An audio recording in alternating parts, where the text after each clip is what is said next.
You said in San Antonio you feel like Benjamin Button. How did it feel tonight? Overall?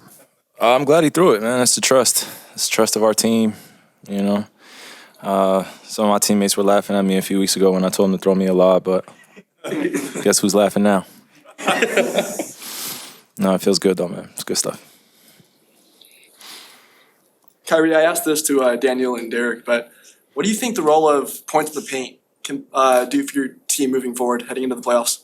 I think it's vital for us to continue to attack the paint, test teams at the rim. It's the most efficient shot in basketball, as close as you can get, 15 feet and below, and just want to continue to have that mentality to attack other teams, and if they're not going to stop us, then keep going. So I think it can help us tremendously as we get ready for playoffs.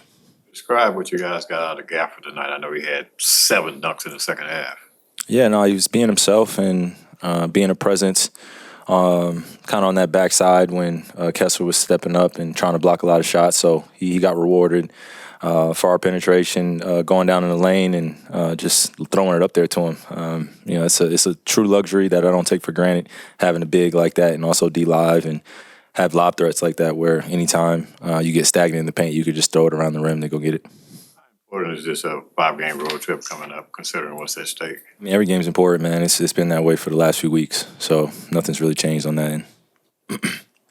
Kyrie, now that you've been here for over a year, I was curious, what have you thought of the city of Dallas as a whole and how its people have embraced you so far?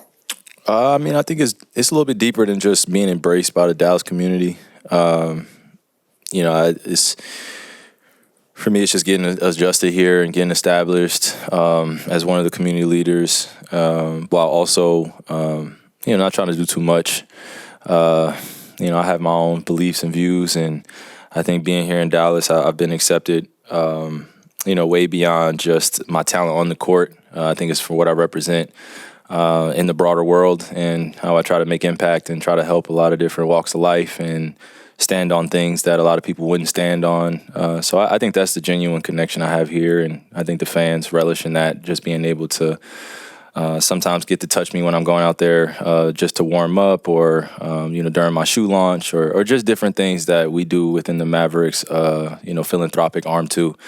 I think we do a good job of just making sure that the community feels us. They know that we're here, and, they also know what we're doing off the court. So I try to have a balance of all of those things, and when I see people in public, I make sure that they know that I'm a human being first, and please don't approach me with all the extra fandom and stuff like that, because that could make me feel uncomfortable if I'm just trying to pump gas, So you guys know exactly what I'm saying. Just I don't mind the fandom. It's just sometimes I just want to be treated like a regular human being. I don't want to say sometimes I want to be treated like a human being, and just how are you, how you doing, and a handshake and a picture goes a long way. I try to remember everybody's names. I introduce myself, and the little things like that make a lasting impact. So that's what I try to do here.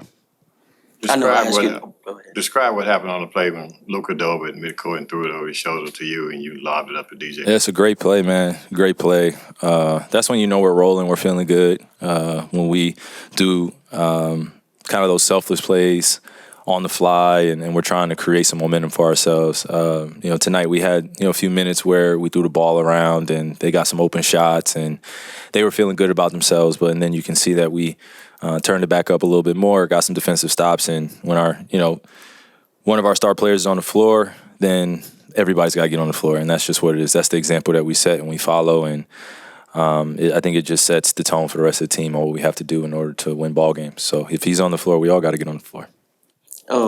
I know I ask you this all the time about being a leader, but how does it feel to be able to translate that onto the court like you guys did tonight? It feels great.